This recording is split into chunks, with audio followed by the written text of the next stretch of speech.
In times gone by, one quarreled oft with Guizhong concerning mechanical principles. We each had our ideals, and neither would yield. Under the pretext of a social gathering, one invited the impartial Rex Lapis to judge the quality of our creations. But Rex Lapis declared that Guizhong's Obscuro Vulpus mechanism was superior. Though one was too proud to acknowledge it, in one's heart, one knew that Guizhong was indeed the superior talent in the mechanical arts. As for the story between Guizhong and Streetward Rambler, that begins with a certain bell.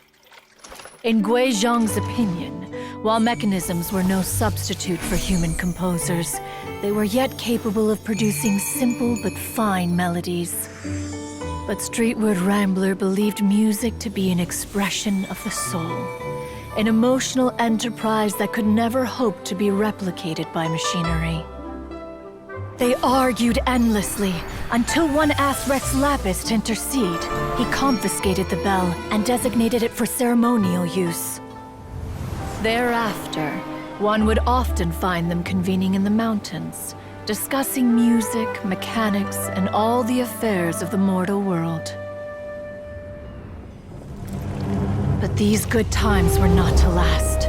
War broke out between the gods, and soon engulfed the Guili Plains. Guizhong was overpowered by the enemy, and fell in battle. When Streetward Rambler and I arrived at the scene at long last, all that remained among the ruins was her lifeless body. After this, at Streetward Rambler's request, Rex Lapis granted her the cleansing bell for safekeeping.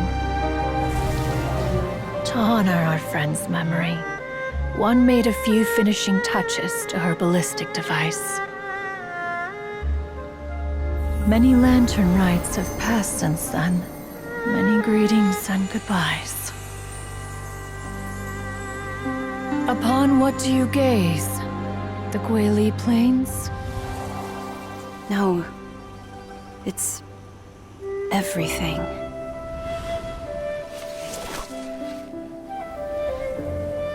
We think of human life as like a lantern that's lit one minute and extinguished the next.